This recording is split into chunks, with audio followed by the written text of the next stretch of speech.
These are very, very important matters which affect all of our constituents, and it is right that this House has, and quite rightly, a very keen interest. Any substantial policy developments should have been made to this House before being made through the media. I am glad that we're having a statement today, but it's not enough for this House to come second to the media, especially on subjects like this, which are of interest to all. When the House is sitting, important policy statements must be made here before they're made to the media, as required by the government's own ministerial code. In any event, I will always ensure that the House has the opportunity to scrutinise important policy announcements, and that the government may well find those opportunities are more frequent, more extensive, if announcements are made to the media first. And I would say I have the greatest respect for the Select Committee. I have a great respect also for the Secretary of State. But please, can we make sure in future it's done through here? And which I may believe that if it was leaked and that you felt you had to respond, Secretary of State, please let us do the leak inquiry, because we've got a major colander right across government that I don't want to see again. Secretary of State. Thank you, Mr. Speaker. And may I personally, Mr. Speaker, give you my apologies. I actually refused every invitation for media, both yesterday and today. With permission, Mr. Speaker, I would like to make a statement. Under Article 43 of the BBC's Royal Charter, I am required to determine a funding settlement for the level of the licence fee for a period of at least 5 years, from the 1st of April 2022. I am legally required to make my determination as far in advance of April as possible.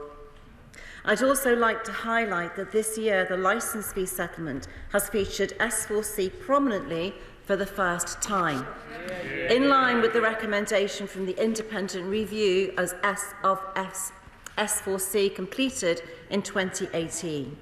The licence fee will be the sole source of public funding for S4C.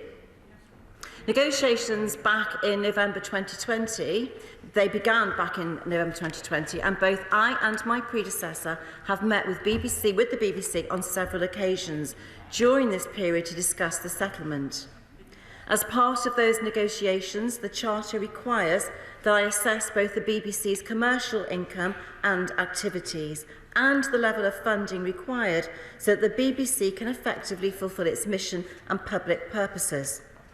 In addition, this government has set out our own relevant factors to consider during the Charter review in 2015-16.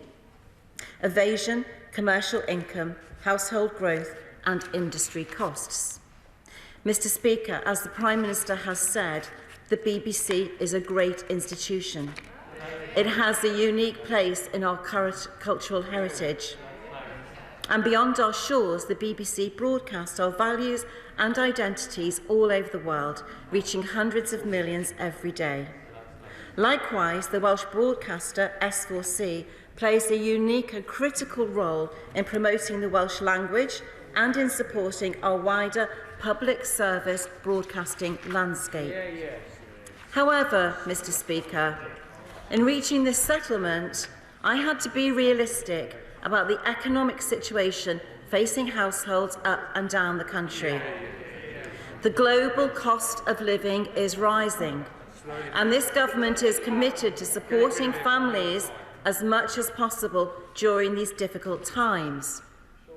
Given that climate, we had to think very carefully about imposing potential increase on the TV licence, particularly given that any increase would expose families to the potential threat of bailiffs knocking on their door or criminal prosecution.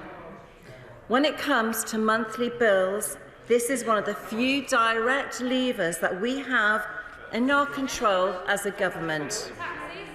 And in the end, Mr. Speaker, we simply could not justify putting extra pressure on the wallets of hard-working households. Every organisation around the world is facing the challenge of inflation. I simply do not believe that those responsible for setting household bills should instinctively reach into the pockets of families across the country for just a little more every year to cover those costs. So today I am announcing that the licence fee will be frozen for the next 2 years, and that it will rise in line with inflation for the following 4 years.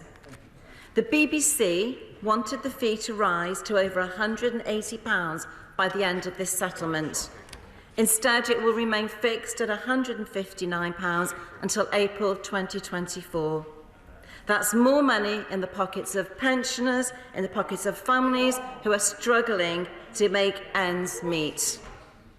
Mr. Speaker, we are supporting households at a time when they need that support the most.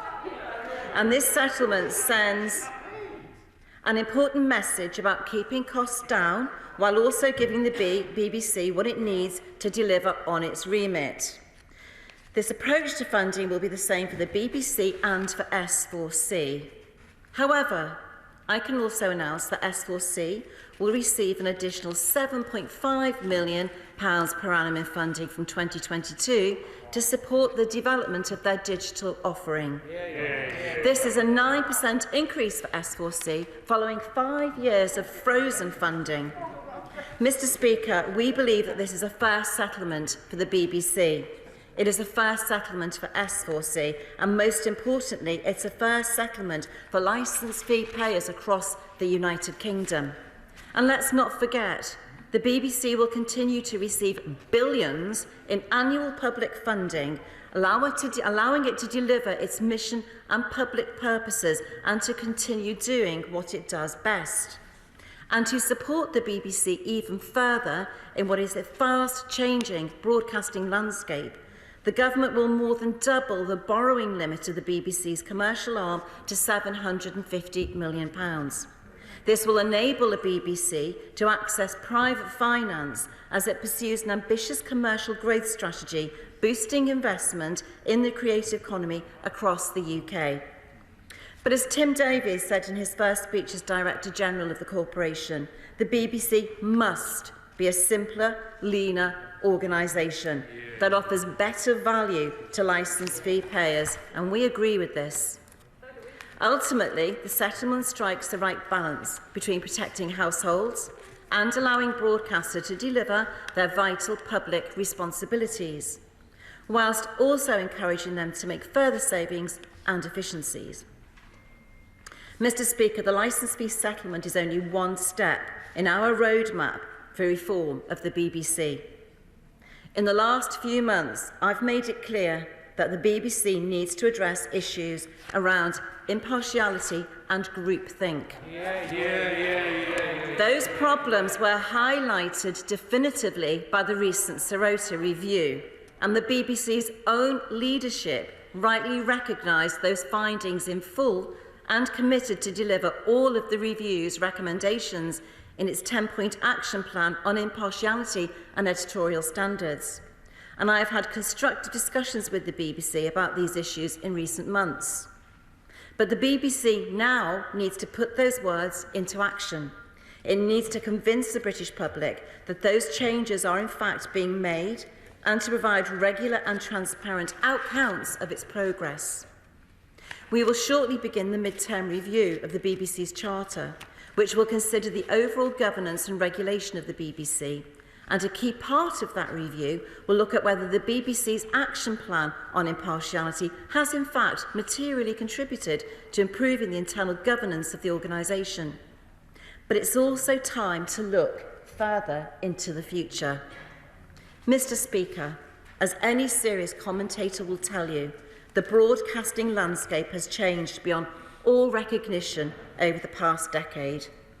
We're living in a world of streaming giants, of on-demand and on-pay-per-view and smart TVs. Technology is changing everything. 97% of homes already have super-fast broadband. A family in Cumbria can stream 5 different movies in 5 different rooms in its house at any one time. And our gigabit rollout is transforming those networks even further. Over 65% of UK households now have access to the fastest connection on the planet. As the tech has changed, so have audience habits, particularly amongst younger viewers. So it's time to begin asking those really serious questions about the long-term funding model of the BBC and whether a mandatory licence fee with criminal penalties for individual households is still appropriate. As we have said before, we will therefore undertake a review of the overall licence fee model, and those discussions will begin shortly. Mr. Speaker, the BBC has been entertaining and informing us for 100 years, and I want it to continue to thrive and be a global beacon in the UK and in the decades to come. But this is 2022, not 1922. We need a BBC that is forward-looking and ready to meet the challenges of modern broadcasting. A BBC that can continue to engage the British public and that commands the support from across the breadth of the UK, not just the London bubble. A BBC that can thrive alongside Netflix and Amazon Prime and all of its other challenges which attract younger viewers. The licence fee settlement represents a significant step in that journey and in our wider reform of the BBC. I look forward to continuing working with the BBC and others across the industry over the coming years to secure the future of these vital British services. I commend this statement to the House. I now come to the Shadow Secretary of State, Lucy Powell. Thank you very much, Mr. Speaker, and I completely agree with you that it's a disgrace that announcement of this importance was not first made to Parliament, and I look forward to the leak inquiry that you mentioned as well. May I take this opportunity to congratulate the Secretary of State for coming top of the teacher's pet list. She was the first Cabinet Minister to tweet support for the Prime Minister. She was the first to volunteer to do a broadcast round. And now she's been the first to throw up a distraction and in finding someone else to blame for the Prime Minister's disintegrating leadership. The BBC's reporting, of course. The licence fee deal must be fair to fee payers, whilst ensuring the BBC can do what it does best. There should be no blank cheques. However, the government claims this is all about the cost of living crisis. I mean, pull the other one. What is it about the £13.57p a month that marks it out for such immediate and special attention to address the cost of living over the £1,200 a year increase in energy and household bills, or the £3,000 a year taxes increases that her government has imposed? Is the licence fee really at the heart of the cost of living crisis? Or is this really about their long-standing vendetta against the BBC? Now it's part of Operation Red Meat to save the Prime Minister from becoming dead meat. Apparently, negotiations with the BBC hadn't even been finalised when the Culture Secretary gave the details to the Sunday newspaper on the very weekend the Prime Minister's position was most in peril. I leave it to you and others, Mr. Speaker, to judge the timing of that. She has proven today the Conservatives may know the price of the licence fee, but not its value. The last time they targeted it, the over 75s paid the price. So what assessment has she made of the impact of this 2-year freeze on BBC output and commissioning and on the wider creative industries more broadly? Is she happy to become the Secretary of State for repeats? But this isn't enough. Oh, there's more coming, there's more coming. We've got lots of fun to be had with this, don't worry. But this isn't enough red meat for the Culture Secretary. She won't stop until her cultural vandalism has destroyed everything that's great about Britain. Vandalism is exactly what it is: to tweet on a Sunday with no notice, no discussion or thought, the end to the unique funding of the BBC altogether, without any clue as to what will replace it. So perhaps she will explain how the BBC will continue valued services that just wouldn't be commercially viable. First, how can it continue to support local journalism where so many have recently failed? In many areas, the BBC is the last local news desk standing. Second, how would a commercial-only BBC be able to play such a crucial role as it has done to levelling up and growing the creative industries across our regions and nations, from Cardiff to Salford and elsewhere? They're silent on that one. I support the increased funding for S4C, but they claim to support the union. So what assurance can she provide for the continuation of distinct broadcasting in Wales, Scotland and Northern Ireland when there's no licence fee? Third, would her cutback BBC be able to continue with the World Service and its global soft power, which her government's review only last year described as the most trusted broadcaster worldwide? Would it?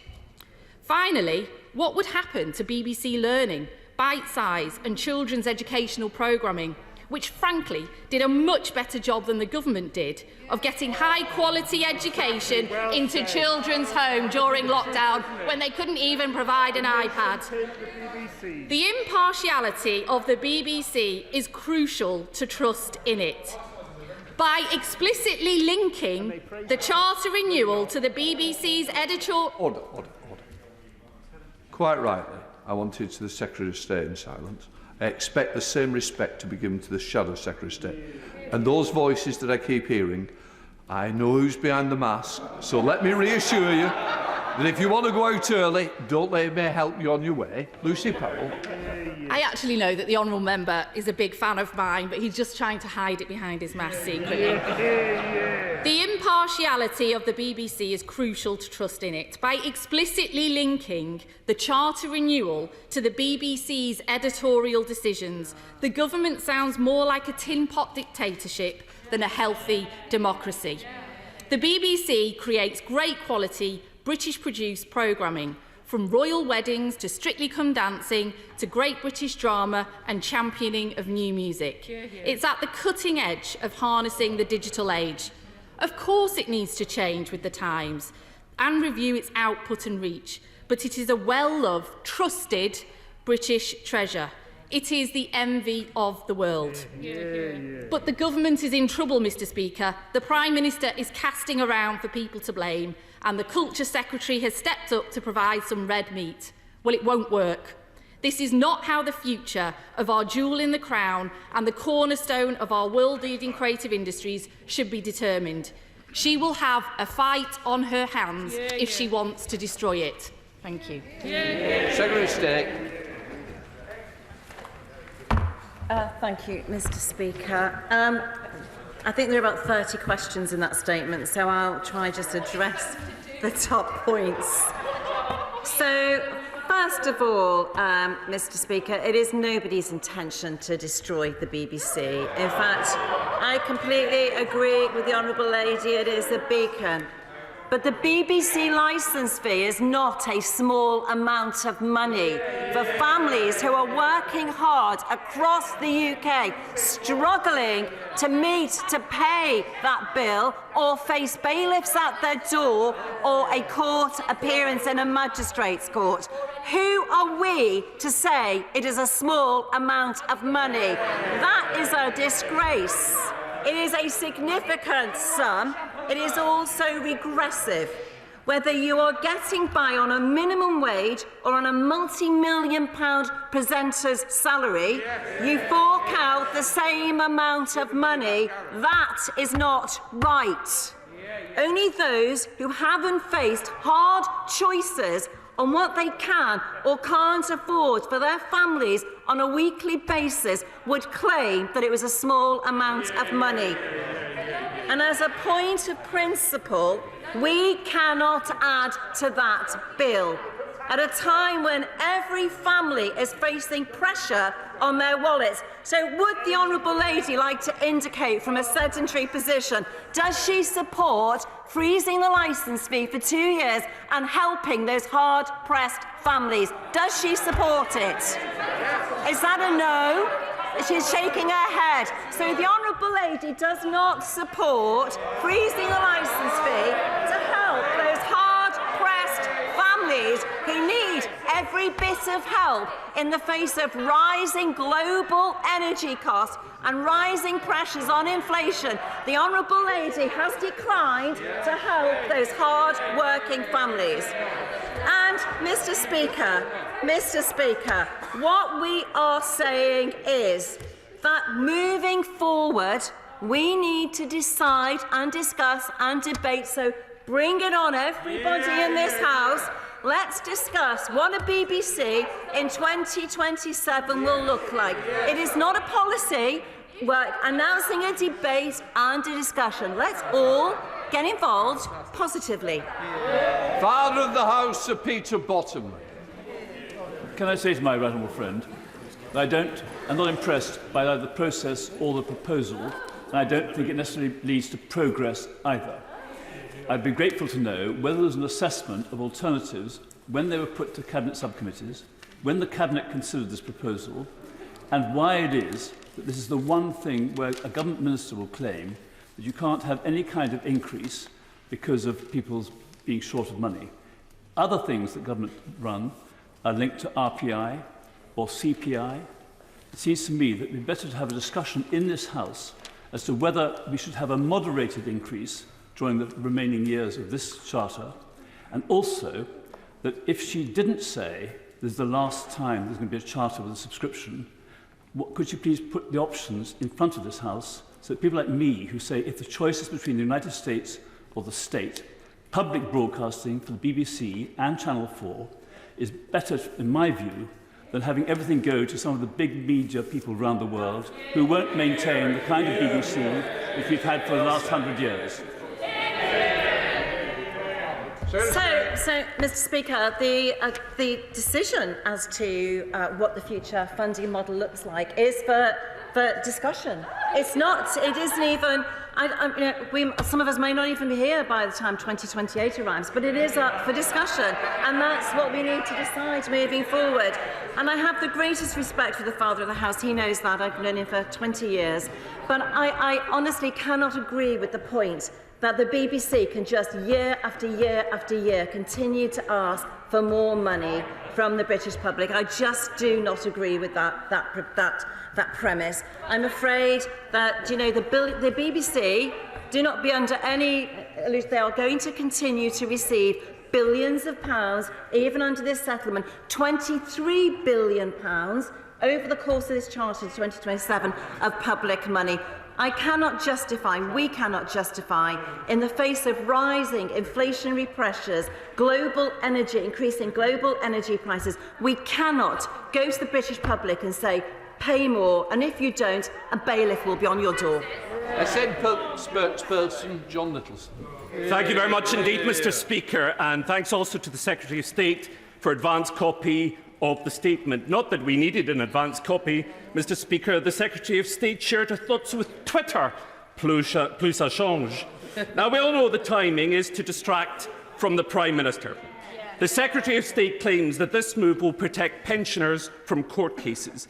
This argument, of course, is disingenuous nonsense. It was this Conservative government which abolished the automatic free licence fees for the over 75s.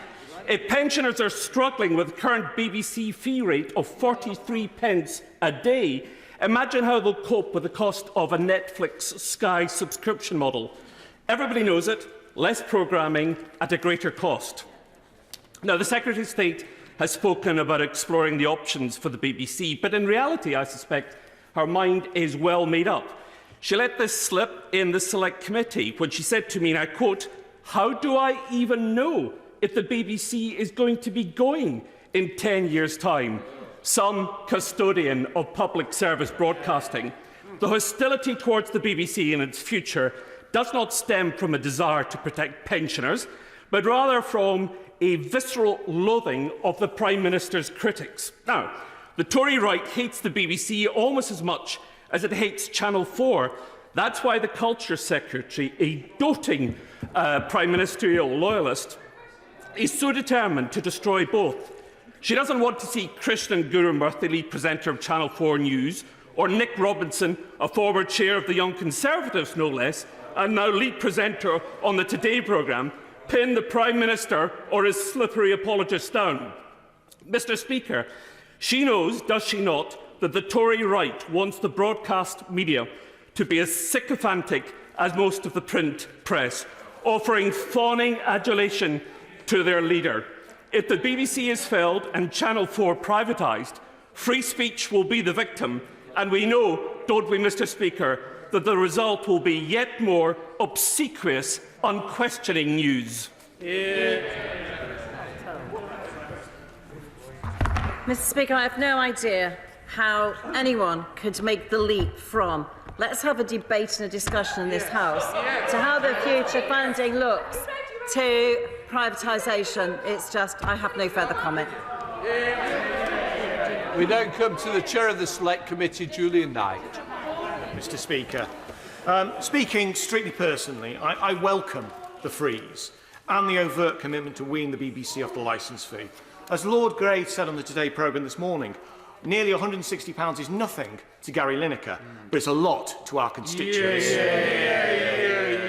But I and the House would like more details, please, as to whether the licence fee will stop in 2028 or be phased out. The latter, in my view, gives the best chance of preserving the BBC's status in our national culture.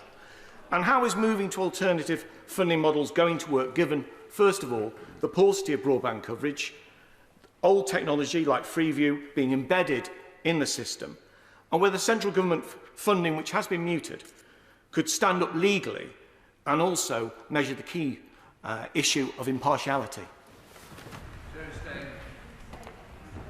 So, Mr. Speaker, I thank my honourable friend for his comments and his support on the freeze. I just have to take issue with the paucity of broadband, though. 97% of homes in the UK have superfast broadband, and that's and as I said, 97% of homes have superfast broadband, and we are rolling out gigabit. In fact, if you're in a house in Cumbria, you can download, as I said in my mistake, five videos, 5 movies in 5 different rooms in the house. So we don't have a paucity. And with regard to whether the licence fee will be phased out, what a future funding model will look like, those discussions, that analysis hasn't even begun. But everybody in the House is to be part of those discussions, should be part of those discussions, and will be.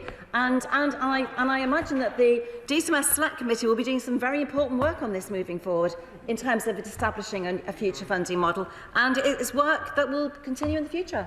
Clive Efford. Thank you, Mr. Speaker. Can the Secretary of State say what impact assessment she's done that tells her about the impact that this change will have on households if the fees were increased, and also what the impact is going to be on services provided by the BBC as a consequence of these freezes in their income, on top of the 31% that they've had cut from income over the past 10 years, and how that will affect the services that are provided by the BBC, and how will they survive her plans for the BBC? So, Mr. Speaker, we've been negotiating with the BBC over, both I and my predecessor, over a considerable period of time. The BBC will be meeting its mission and core purpose, and in terms of impact assessment, I think the most important impact assessment is that fewer families will end up in a magistrate's court.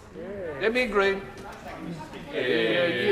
Like many of the best things in this country, the BBC licence fee is something that may not work in theory, but works really well in practice, shown by very low levels of evasion.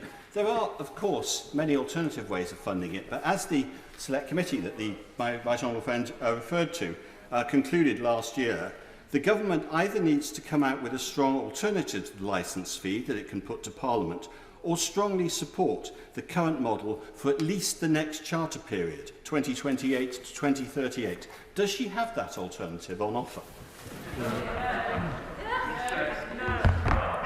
I thank my friend for his contribution, and we must. I'm afraid we differ in our opinion, and I think we have 5-6 years. That is plenty of time to decide what a future funding model would look like.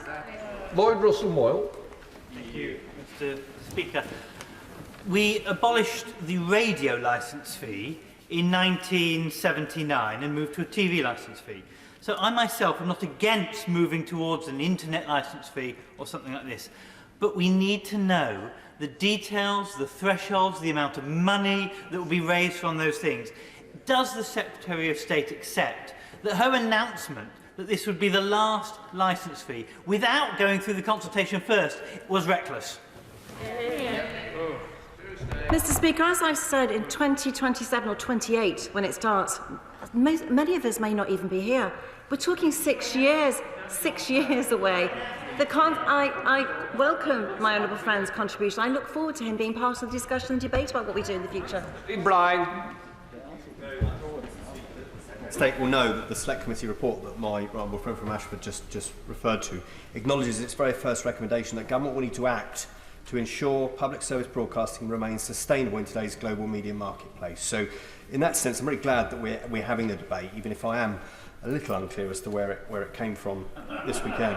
So could I ask my right honourable friend, given that report is also clear the government need to have this credible view on what an alternative to the licence fee might be, and indeed we say what their vision is for the future of public service broadcasting, could I just ask my right honourable friend, what are her instincts as she kicks off this welcome national debate? So I thank my friend for his contribution, and my instincts are let's start the discussion. Let's have a look at this is what I'm starting, Mr. Speaker. Unless, of course, members of the House would just like us to decide and not have the debates and not have the discussion. But that's where we're going. We're going to start that discussion. We're going to start that. Well, the Honourable Lady is speaking from a sedentary position, Mr. Speaker, which maybe she'd like to say and confirm. Does she support the freeze to the licence fee? Does she support a yes or a no, a nod or a shake would be great? No? There you go. We have it there. No.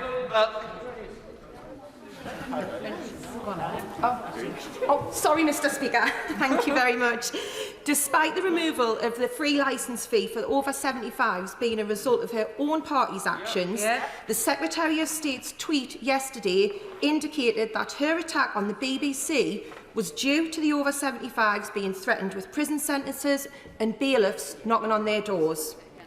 Yet, less than 2 weeks ago, she told this House that no enforcement action has been taken against anyone over 75 years of age. I know, Mr. Speaker, that the Secretary of State would not make such claims without the evidence, so can she please now share with the House what data she found to support yesterday's comments? The Honourable Lady drew a direct link between two different parts of my tweet, and there is no direct link. It's just one of many reasons why I want to look at how we fund a great British institution moving forward in the future. Freeze the licence fee. However, the conversation over the future of the licence fee is far from over. What steps will the Secretary of State take to protect the BBC's local services, the services that those who pay for it watch and enjoy, before the knives are sharpened within the BBC?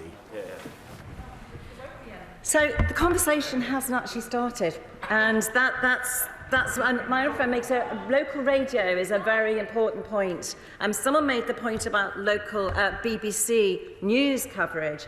And I would just say many of us in our constituencies used to have lots of independent news coverage as well in the past, which is no longer there, which was, some may say, the dominance of the BBC locally helped to contribute to that.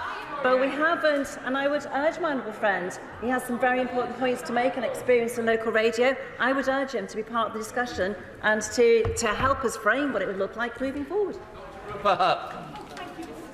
Growing up, my cousins overseas always told me they listened to the BBC when they wanted to know the truth. And I now represent somewhere known as BBC Borough. There's that many ex-employees, including myself, around.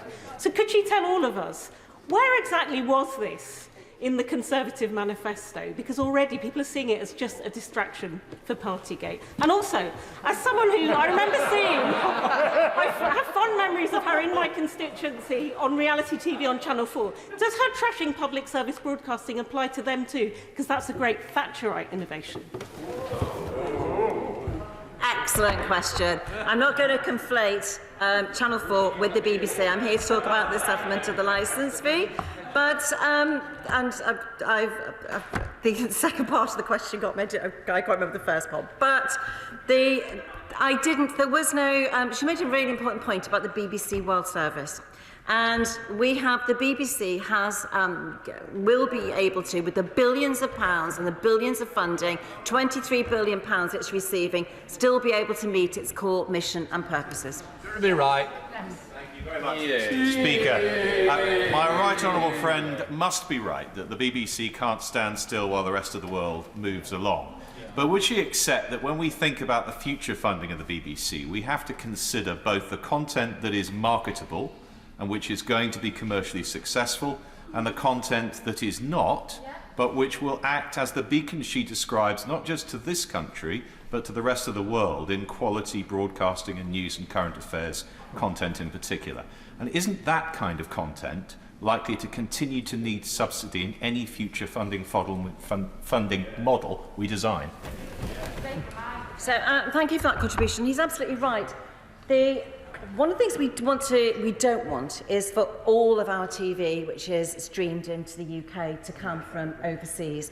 The discussion and the debates that we have about the future funding formula are going to have to include how we both protect, preserve, create great British content. And that has to be part of the debate moving forward.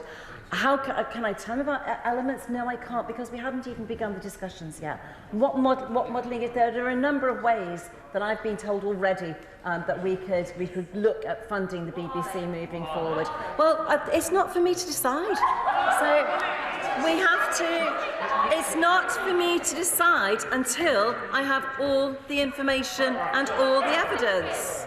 Amy Stone. Thank you, Mr. Speaker. Could I just say to the Secretary of State, I wish I had the level of broadband coverage that she talks about in my constituency. You're not alone.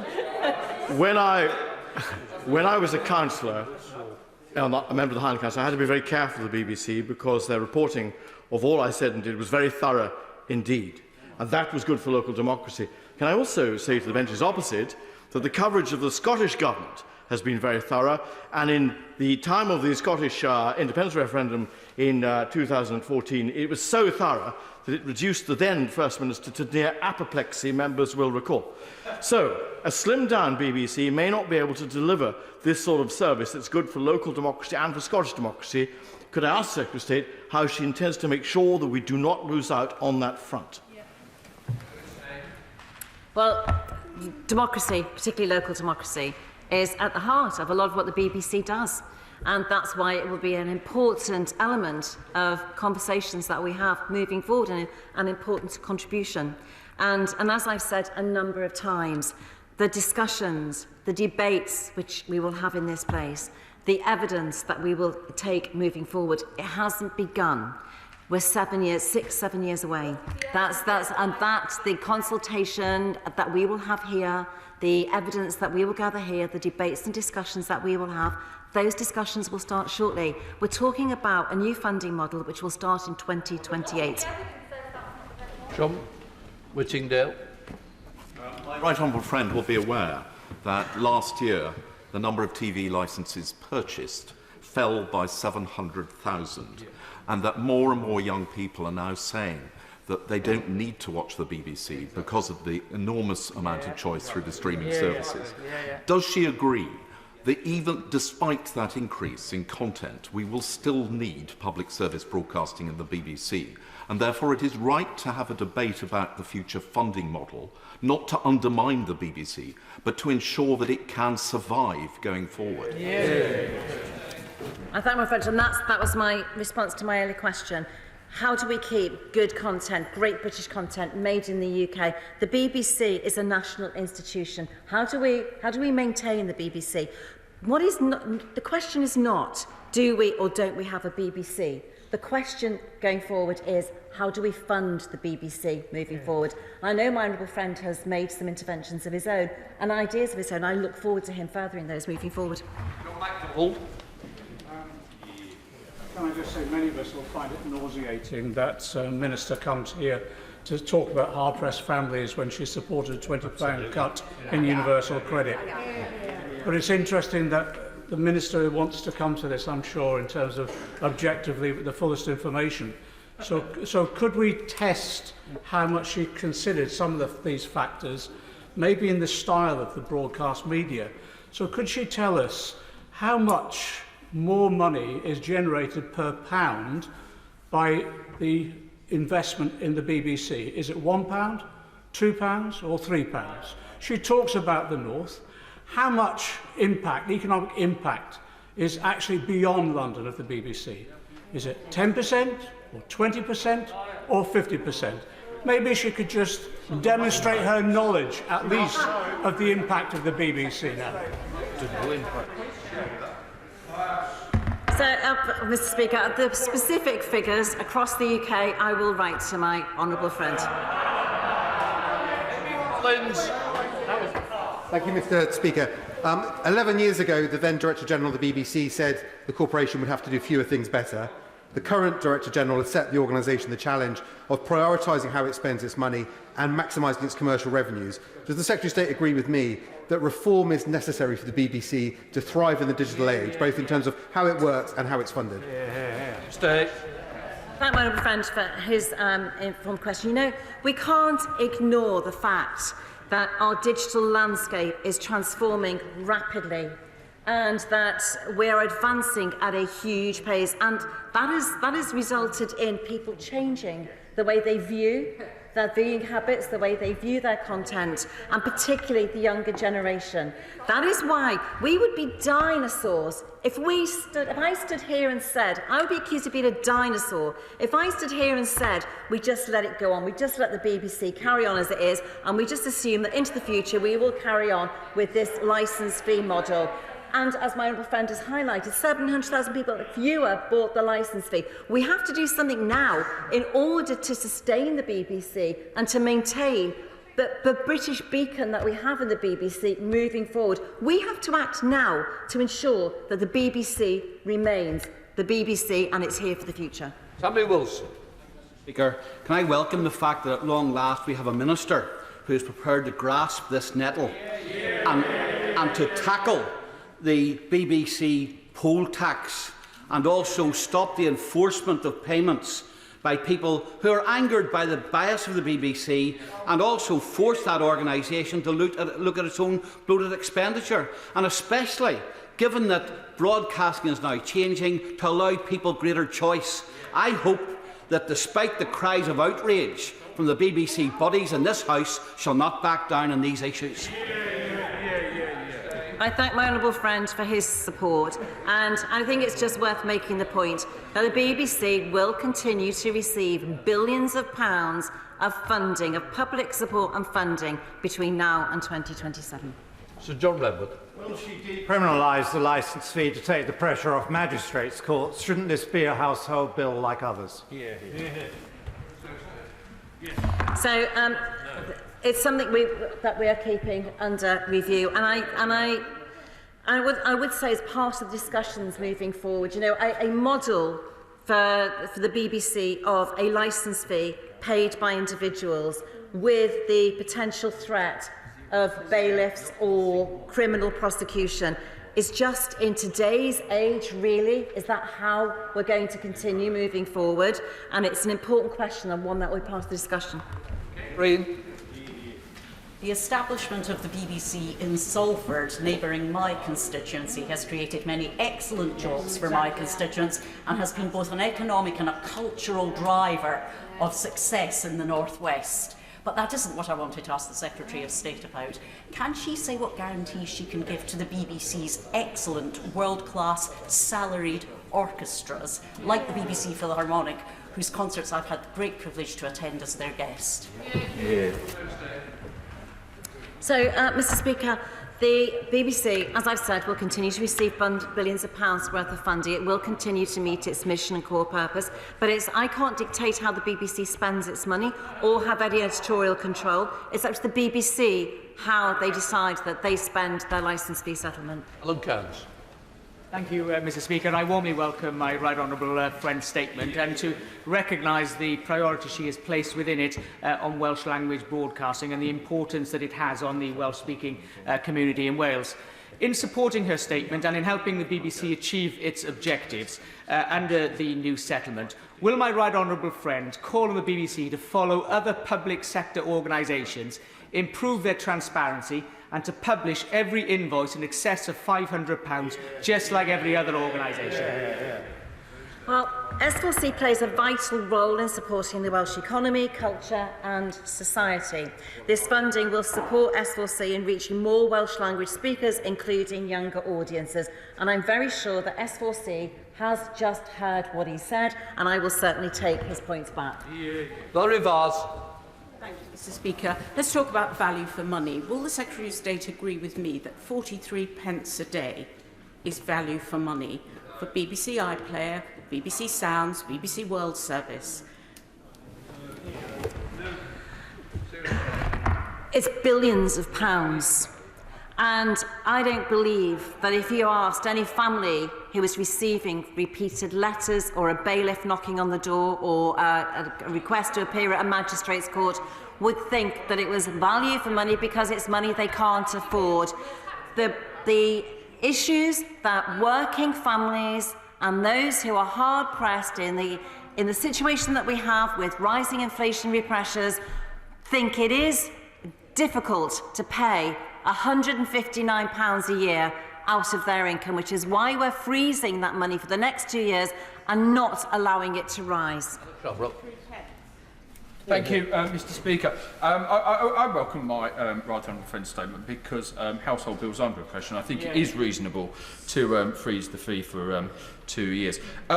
In the whole of the conversation, Mr Speaker, and outside of this place and in this debate, we talk about television and we talk about the streaming services. Does my right honourable friend agree with me that when the conversation takes place, we will have to make sure that the very important radio programmes across the board of the BBC are protected and are still funded, and we can't just compare it to a Netflix Apple model because radio is such a key part of the BBC's output? It absolutely is, and I think it will be a key part of the discussion. And you know, you mentioned, I think it was Apple and Netflix, and it's not the BBC's role to compete in a competitive way with other providers, but radio is certainly a huge part of the BBC and will be a huge part of the discussion. Hilary Benn. Thank you very much indeed, Mr Speaker. Over the generations, people all over the world, some in fear of their lives, have huddled around their radios, straining to hear the words, "This is London," because they trust BBC World Service News. Given that a subscription service will never work for airwave radio, what assurance can the Secretary of State give those listeners and the House that the BBC's service to the world, which is the BBC World Service, will be able to continue to do its job? Well, my friend has jumped the gun in mentioning the words subscription service. I haven't mentioned subscription service. I've said that we need to have a debate and a discussion about how the BBC is funded moving forward in the future. And I completely understand his point, but how the BBC spends its money that it receives via the Charter is the BBC to decide how it spends. We don't have any influence over that. Andy Carter. Thank you, Mr Speaker. The Secretary of State is absolutely right that we should be debating and discussing the future of the BBC. She mentioned in her statement two of the important elements of the Charter: to entertain and inform. Of course, there is a third one as well, to educate. And that is the area of public service media that is most difficult to commercialise. Can she assure me that she will ensure that that element of the BBC is protected going forward? Well, I hear his point, and I think a lot of people agree with him. And people have talked about the bite-sized contribution that BBC made during the pandemic, which is absolutely vital to many families who were homeschooling children at home. And I will bear his comments in mind and take them back. Debbie. Thank you, Mr. Speaker. Mr. Speaker, does the Secretary of State agree with me that having shown in the past week that the government has shown contempt for the British people, today's announcement on the BBC shows they treat the British institutions with contempt as well? No. Peter Bone. Thank you, Madam Deputy Speaker. Last Friday, I introduced my private member's bill to abolish the BBC was to be read a second time. Unfortunately, there was not enough parliamentary time to proceed. But, Madam Deputy Speaker, I publish quite a lot of private members' bill, and sometimes I get some support and sometimes I get some opposition. Getting rid of the BBC licence fee, tens of thousands of people supported it, and very few were against it. So can I thank the Secretary of State for coming to the House today and make a statement? And if my bill is any use to her, I'd be very happy to change in committee any of the stuff I have there at the moment. Thank you, and I look forward to that. Kevin Jones. The Secretary of State has come to the House today to basically say the freeze in the licence fee is to help hard-working, struggling families. Can I ask her, though, could she answer the question that was put to her by the Father of the House? When was this decided? Did it go through a Cabinet subcommittee? Did Cabinet sign this off? Or is it that just over the last weekend we thought we'd come up with something which would take the attention away from the Prime Minister? Yeah, Cabinet has signed it off. These negotiations have been going on with my predecessor as well as myself. I legally had to make my statement in as much time as possible before April, which is why I'm making it today. Hugh Merriman. Madam Deputy Speaker, I often find those who are best placed to give their view on whether we need the BBC or not are those that have lived, worked, travelled abroad and haven't had access to the BBC. And therefore, I applaud the constituent that's written to me, having done just that, and said the BBC needs to be celebrated and maintained because he sees what a future looks like in this country without the BBC. Can I ask the Secretary of State, given that inflation is expected to rise to 6% in the early parts of this year, what elements of conversation she's had about which content will be reduced as a result of this decision that she's making today?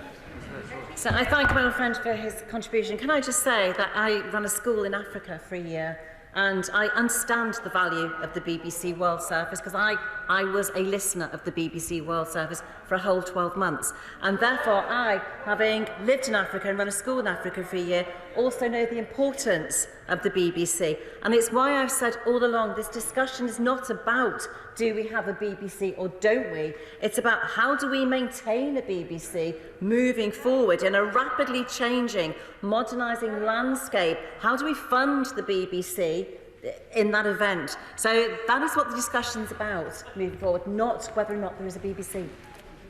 Kirsty Blackman.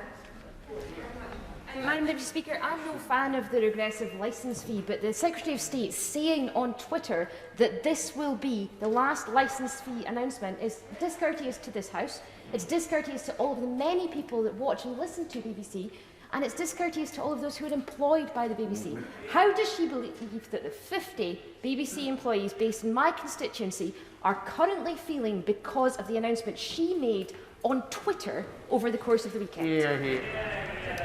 Mr. Smith, I think on Instagram, it's likely to be, because I cannot see a world, and I don't think many people can, see a world in 2028 where individual households are paying an outdated funding fee that was established in 1922 to fund an organisation that I don't think anybody could ever have seen what the digital landscape would be like today, or the viewing habits of young people today, or indeed what the opportunities will be in 2028.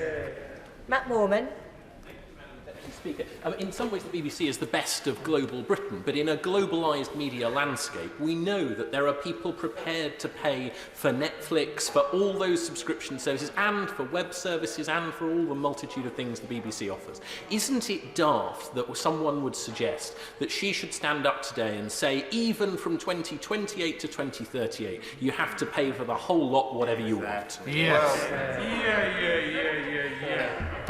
So, and it's to my, and I thank my friend for his contribution and for his contribution to the department for the time that he was there, and he's absolutely right. It's to the point that it's not about Do we have our great British institution of the BBC, which is globally recognised? That's not the question. The question is we live in a different world. People have different and changing viewing habits. And that, by the time we reach 2027, is going to be even, we can't even, I know when I started some of the negotiations, when my predecessor started some of the negotiations on this, TikTok didn't even exist. You know, we're moving rapidly to a different place, and that's why we have to have the debate. Tulip Sadiq. Thank you, Madam Deputy Speaker. Many of my constituents have written to me in praise of the recent BBC investigative documentary about the cladding scandal. One of my constituents, who lives herself in a dangerously clad house, talked about how much she appreciated the fact that there was an independent